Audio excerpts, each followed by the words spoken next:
Exaltado para todo sempre, enaltecido seja o Rei dos séculos, o rio da água da vida, seja o Salvador do mundo, o Santo de Deus, o Santo de Israel, o Santo Servo, Jesus Cristo, nosso Senhor, a quem rendemos toda a honra e toda a glória.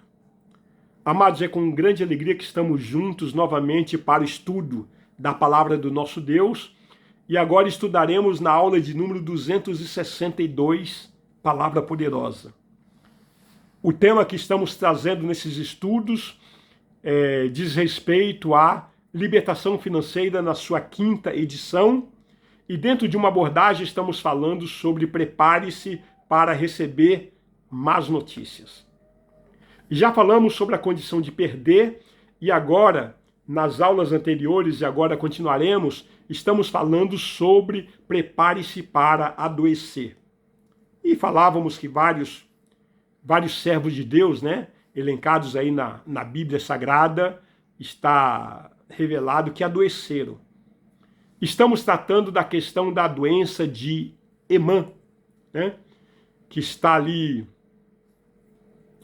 revelado no Salmo 88. E estávamos falando que todos nós estamos sujeitos ao sofrimento, à dor, à angústia, Estamos sujeitos a adoecermos, ainda que através de causas bem diversificadas. Mas o que nós percebemos, queridos, é que esse Salmo 88, ele foi feito para ser cantado no templo. Sim. E assim com o objetivo de ensinar para ser cantado com cítara, ou seja, para ser acompanhado com instrumentos musicais.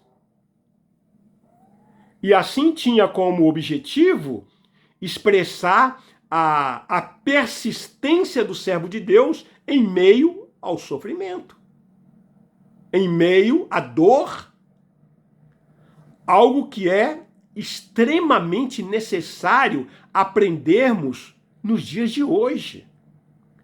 Queridos, entenda isso, nós precisamos aprender essas lições. Na pós-modernidade, em que as pessoas não querem saber de sofrimento. O Salmo, ele tem 5 partes que nós podemos aqui elencar. Vamos pegar uma primeira parte. Emã, ele suplica o favor de Deus nos versículos 1 e 2. Ele diz o seguinte: ó Senhor Deus da minha salvação, dia e noite clamo diante de ti. Versículo 2. Chegue à tua presença a minha oração. Inclina os ouvidos ao meu clamor. Então veja, queridos, que Emã sabe que Deus é o Deus da sua salvação. E ele sabe que somente Deus pode salvá-lo. E salvar aqui é deste mal, que tanto lhe está angustiando. E assim ele abre o salmo clamando. E clamor é mais do que simplesmente pedir. Clamor traz uma ideia de urgência. Clamor traz uma ideia de desespero, uma ideia de alguém que está gritando para chamar a atenção. E ele o faz de dia e de noite. E o que ele quer está no versículo 2. Ele pede a Deus 2 coisas. Primeiro, que chegue a Deus a sua oração. E aqui nós vemos, amados, que a angústia de Emã não se restringe apenas à dor que ele está passando, mas também à percepção de que Deus não estava lhe ouvindo. Então o que ele está aqui pedindo, note, em primeiro lugar, é que Deus ao menos o ouça. Entenda o início aí do Salmo. Queridos, nada aflige mais ao crente do que o silêncio de Deus no meio da angústia, no meio da dor, no meio do sofrimento. Muitas vezes nós temos a impressão de que Deus não está ouvindo. Queridos, muitas vezes nós estamos clamando, nós estamos orando, nós estamos chorando e não temos respostas. Não ouvimos nenhuma voz. Parece que o céu está em silêncio.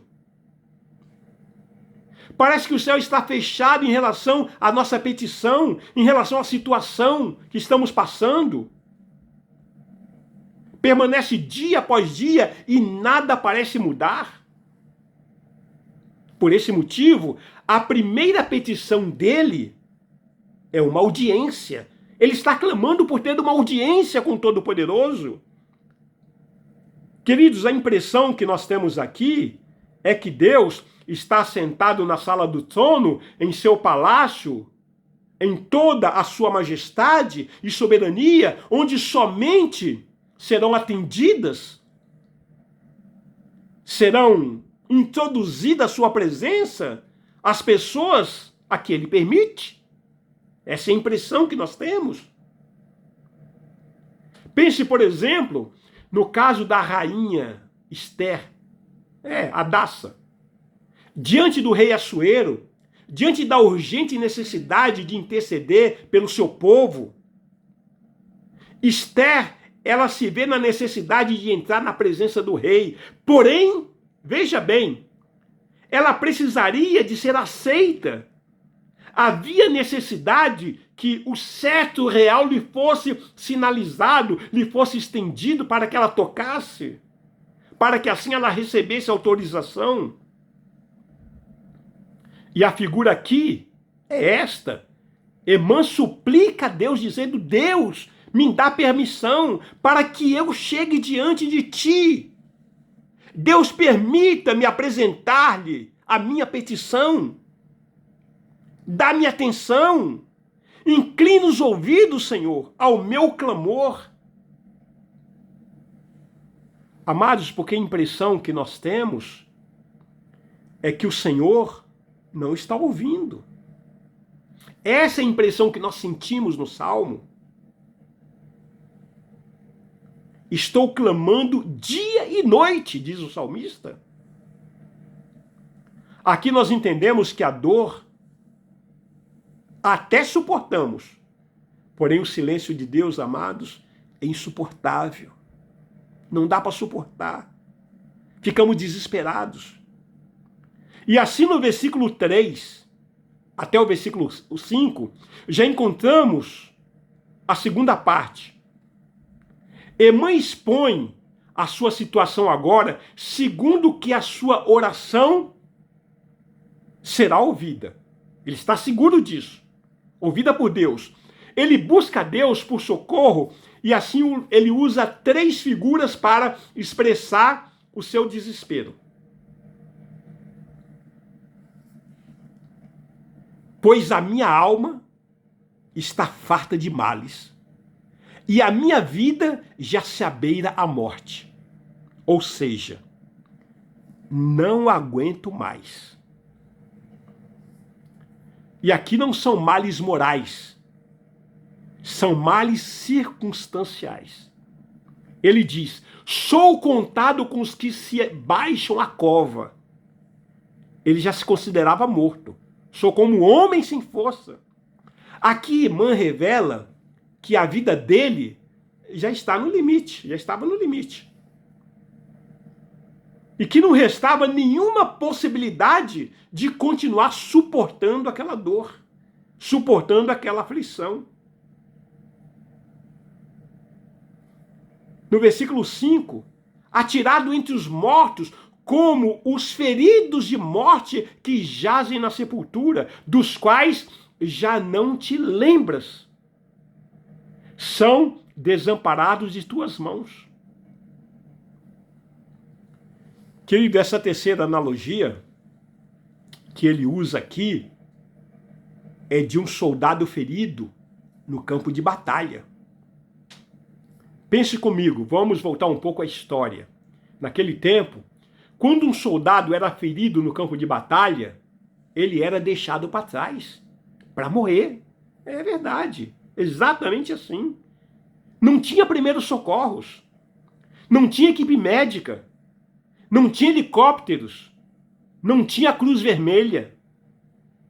Assim, aquele soldado ferido, ele era deixado, abandonado. Ainda que estivesse vivo, ele era abandonado. Então, era somente uma questão de tempo. A morte era certa. Era assim que ele estava se sentindo, queridos. Que a sua situação já era irreversível. É isto que a pós-modernidade tem tentado roubar de nós. Sofremos sim, porém, a todo tempo, pessoas tentam nos induzir em um mundo de fantasia, quer nos introduzir nessa fantasia, em uma Disneylândia espiritual, em uma vida subjetiva, em um ilusionismo frenético, em uma Matrix, oferecendo paliativos, oferecendo alternativas temporais enganosas, oferecendo entretenimento. Veja o sucesso que tem sido as feiras, por exemplo. Eu quero pegar o exemplo da Comic Con, que foi realizada em dezembro de 2018, na cidade de São Paulo. Eu tenho essa referência aqui. A maior feira da cultura pop do país, em que o objetivo é abandonar a personalidade para assumir uma outra personalidade de fantasia. Ou seja, então o jovem tinha que abandonar sua personalidade para assumir a personalidade do Batman, ou do Homem-Aranha, ou do Homem de Ferro, do Capitão América, da Mulher Maravilha, do Thor e muitos outros super-heróis ali. Conhecemos em nossos dias a arte da transformação humana. A exemplo da apresentação que ocorreu no dia 13 de dezembro de 2018, no programa do Danilo Gentili, do SBT. O boneco humano, o Ken brasileiro, marido da boneca Barbie, mergulhado nesta cultura pop. Rodrigo Alves, 35 anos de idade, já realizou 60 cirurgias plásticas e 120 procedimentos estéticos cosméticos. Somente no nariz ele fez 10 cirurgias e ainda retirou 4 costelas, assim ficando com uma cintura que mede 80 centímetros. Como Satanás tenta copiar tudo que o nosso Senhor faz. Pois Paulo, o apóstolo, nos deixou registrado em Gálatas, capítulo 2, versículo 19 e 20. Porque eu, mediante a própria lei, morri para a lei, a fim de viver para Deus. Estou crucificado com Cristo. Logo já não sou eu quem vive, mas Cristo vive em mim.